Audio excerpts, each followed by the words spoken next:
The loaf of bread lay on the small wooden table, its crust cracked from being baked too long, its warmth fogging the cold air of the one-room house. Mary Ellen stood over it, large hands folded tightly against her stomach as if she could hold herself together that way. The smell should have been comforting, but instead it made her throat ache. It was the last bread she could make. The last of the flour scraped from the sack, the last spoon of yeast she had saved for a special day that never came. Tomorrow, she did not know what she would eat. Tonight, she could not stop crying. She was known in town, though never kindly. The obese widow, they called her, as if her body were a choice and not a shield grown from grief, hunger, and years of doing without. They whispered that she baked too much and moved too little, that she must be lazy to look the way she did. No one saw how she often skipped meals so she could sell one more loaf. No one noticed how loneliness weighed heavier than bread ever could. 7 years had passed since her husband died, 7 winters of tightening her coat and lowering her eyes. Her house had grown quiet in a way that pressed on her ears. Even the walls seemed tired of listening to her prayers. She bowed her head over the table, a tear splashing onto the crust, and whispered, "I tried." Then came the sound of boots crunching on snow. Mary Ellen startled, quickly wiping her face with the edge of her apron. No one ever came anymore unless they wanted bread they could not pay for. The knock followed, gentle and unsure, as if whoever stood outside was already prepared to be turned away. Before she could answer, 2 small voices rose together. "Excuse us, ma'am." She opened the door, and the cold rushed in, biting her cheeks. Standing there were 2 identical boys, their thin coats hanging loosely, their cheeks red from the wind. They were twins, she realized immediately, maybe 6 years old, eyes too serious for children so young. Behind them stood a man, tall and worn, his hat clutched nervously in his hands. "I'm sorry to trouble you," he said, his voice low and careful. "I'm Tom Carter. I was told you sometimes sell bread." Mary Ellen nodded, unsure of what to say. Her eyes drifted back to the boys, who were sniffing the air like puppies. Before Tom could continue, one of the twins stepped forward, peering past her into the house, straight at the loaf on the table. "Mr. Daddy," the boy said, tugging his father's sleeve, "can she be our mama?" The other twin nodded quickly, as if afraid the moment might pass. "Yeah, she smells like home." The words hit Mary Ellen like a sudden warmth spreading through her chest. Her breath caught, and tears spilled freely now, unashamed and unstoppable. No one had ever looked at her like that, not with hope, not with need. She stepped aside without thinking, her voice barely more than a whisper. "Well," she said, swallowing hard, "you'd better come in before the bread gets cold."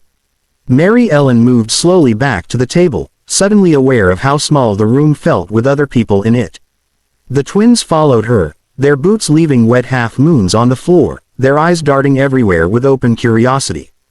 Tom closed the door behind them, shaking the snow from his coat, and for a moment they all stood there in an awkward silence broken only by the soft crackle of the cooling bread. She reached for the knife, hesitating just a second before slicing into the loaf. Each cut felt deliberate, careful, as if she were measuring more than food. She counted the slices without meaning to, her lips moving slightly. When she placed the thickest pieces onto the chipped plates and slid them toward the twins, her chest tightened. She spread the last of the butter thinly, then thought better of it and added a little more. The boys' faces lit up as if she had given them something precious. They sat on the bench side by side, legs swinging, and began to eat slowly, almost reverently. Crumbs dotted their sleeves, and one of them brushed his off and saved it in his palm before licking it away. Tom remained standing at first, unsure of where to place himself, until Mary Ellen gestured to the chair across from her. He sat, hands folded, watching his sons as though he were afraid they might disappear.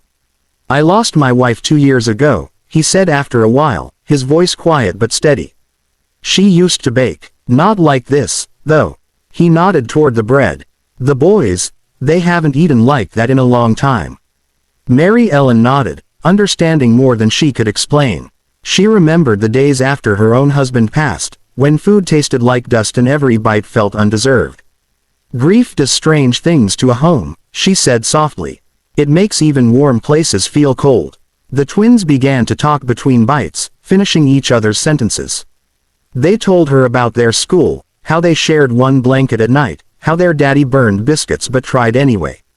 Mary Ellen found herself laughing, a soft, surprised sound that seemed to startle even her. The sound filled the room, settling into corners that had known only silence. Tom smiled faintly, relief flickering across his tired face. He spoke little after that, but his eyes followed Mary Ellen's movements with something like gratitude. When one twin accidentally dropped his bread, Mary Ellen bent to pick it up, brushing it off and handing it back without hesitation. The boy looked at her as if she had performed a miracle. When the last crust was gone, Mary Ellen waited for the familiar knot of fear to twist in her stomach. There was no bread left now, nothing hidden away for later. But instead of panic, she felt a strange calm. The room felt warmer, fuller. As they stood to leave, one twin reached for her hand, his fingers small and warm in her palm. "Can we come back tomorrow, Mama?" he asked, the words slipping out naturally, without testing. Tom stiffened, ready to apologize, but Mary Ellen squeezed the boy's hand gently. Tears filled her eyes again, but this time they did not burn. "Yes," she said firmly, surprising herself with the certainty in her voice. "You can come back, all of you." And for the first time in years, the emptiness did not rush back in when the door opened. She had not meant to cry. The tears came suddenly, blurring the table and the empty plates until they swam together.